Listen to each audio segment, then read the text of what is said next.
So very recently in the Dragon Ball Super manga, Vegeta in his fight against the strongest mortal in Universe 7, Granola, unveiled to us a brand new transformation that was all his own. Ultra Ego. A power not to be confused with that of Goku's Ultra Instinct. And with these two characters now undergoing divergent paths of progression, the question of how they might fare against one another at this point is certainly worth considering. In fact, it's actually been quite a while since these two have fought one another at all, the last time being at the very beginning of the Broly film. And at the time, Goku was still rather inexperienced in his usage of Ultra Instinct to the point where he could not even call upon the power properly. But yeah, this last time between them was a sparring match, and prior to that, they seemed to have plenty of those. But ever since Goku truly began to get a grasp of Ultra Instinct, their training became separated. And that's for good reason. With Ultra Instinct being a technique derived from the angels, to take Goku to that next level, Whis was there to train him. However, because Vegeta's very nature defied the tenets of the technique, he had very little chance of ever accessing it. And this was a situation that Beerus could somewhat relate to, as even he himself lacks complete mastery of the technique despite his absurdly long lifespan. And so in a fit of shared frustration, Beerus decides to provide Vegeta with a bit of destruction training. And interestingly enough, destruction is something that Goku actually attempted to make use of during the Goku Black arc, but failed.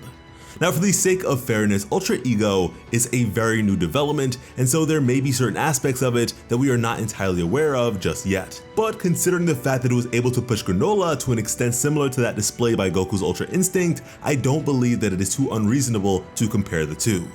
Now, the fundamental properties of these two abilities are especially different. With Ultra Instinct, avoidance and evasion are paramount, whereas with Ultra Ego, it is more like acceptance and aggression. With it, Vegeta wants to be hit as it makes him even stronger.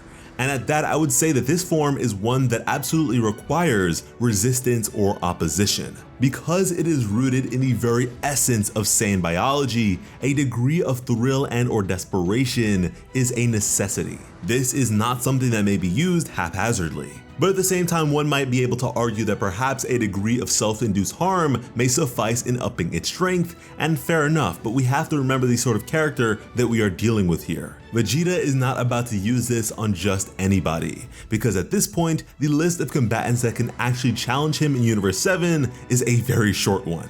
If he's not pressured by an opponent to begin with, then there is no reason for him to harm himself for the sake of powering up. Adversity is one thing, but if he'd had to go to such lengths to have a good time, it's probably not worth his time to begin with. Meanwhile, you have Ultra Instinct, which is a power that may be applied to any of Goku's forms, and in theory, should always be active like in the case of the angels. And so from a practical sense, Ultra Instinct is vastly superior. But even still, at this current point in Goku's development, his use of it is extremely limited.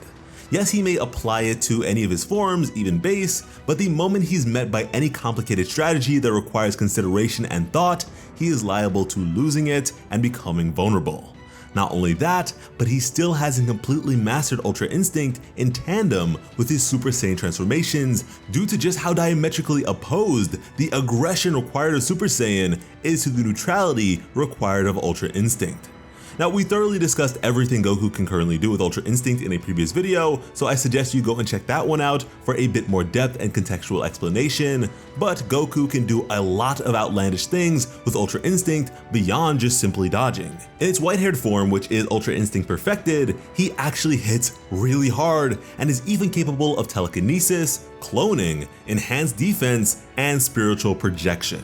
Ultra Ego, on the other hand, hasn't shown us all too much just yet beyond hitting very hard, but it also seems to increase Vegeta's defense a whole lot, as despite suffering a good amount of damage, he was able to withstand a number of direct hits from Granola without being knocked out of it. Direct hits which absolutely destroyed Goku regardless of what form of Ultra Instinct he adopted. One direct hit to the chest was enough to knock Goku out of his most powerful form, and from there, he was rendered unconscious for quite some time. And even when he got back up, he was still in critical condition and in need of immediate healing. And I would argue that with Ultra Ego, Vegeta's hits are likely to at the very least be comparable, if not more powerful than these. And perhaps they won't be as calculated in their delivery, but for the most part, if you're hit by a truck, does it really matter where on your body you're hit? It's still gonna hurt. And you know what, I gotta be honest with you, at first when considering all of this, I was under the impression that this would be a clean sweep for Goku on account of all that he has under his belt when it comes to Ultra Instinct, but upon closer inspection, Vegeta is kinda stacked right now. Ultra Instinct has a lot of extra abilities to it, but truthfully, none of them actually matter against Vegeta because he has access to Spirit Vision. Clones and giant spirit mechs are pretty much worthless, and with that, Vegeta's ki control is absurdly good, and that seems to be what he's been mostly building up as of late, whereas Goku with Ultra Instinct has had physicality be his primary focus. And if you notice, when Goku enters true Ultra Instinct, he doesn't really use ki blasts much at all. In fact, with the manga, he's only ever done it once. Meanwhile, with Ultra Instinct Sign, the precursor to proper Ultra Instinct, he actually did it a fair bit, which I feel may have been for the sake of making up for its lacking physical power. And now looking back to Vegeta with Ultra Ego, he is able to apply destruction properties to massive spheres of ki and packs quite a punch. And so with all this in mind, at least for me, if these two were to go head to head with their absolute best right now, Goku would more than likely claim a lot of the fight's early momentum. He'd be evading Vegeta's hits and subsequently delivering his own. But right now, Goku's ability to maintain this form is severely limited. As the battle rages on, his stamina would dwindle, and at that point, despite having suffered a great deal of damage, Vegeta would be far stronger than he began. Goku would have a very hard time closing things out, while Vegeta would finally begin to get the upper hand and land some sizable blows. And so for right now at least, I feel that Vegeta would emerge victorious with Ultra Ego. With that being said, however, because Ultra Instinct is a technique with a far clearer path of progression considering its angelic origins, it may very well stand to have a higher power ceiling in the long run. But at the same time, I wonder if the cumulative power increases of Vegeta in this form may be retained to some degree even when he returns to base. And I say this because his transformation and its power is in fact so thoroughly tied to his Saiyan power.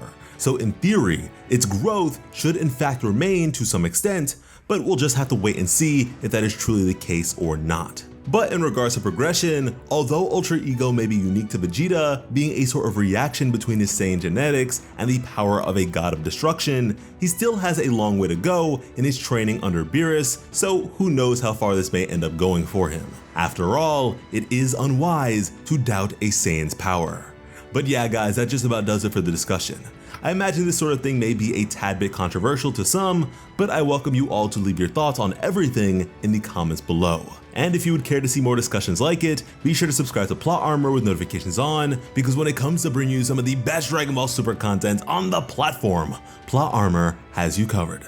As always, I'm Sliceable Otaku. Thank you all so much for watching and have an awesome day. I love you.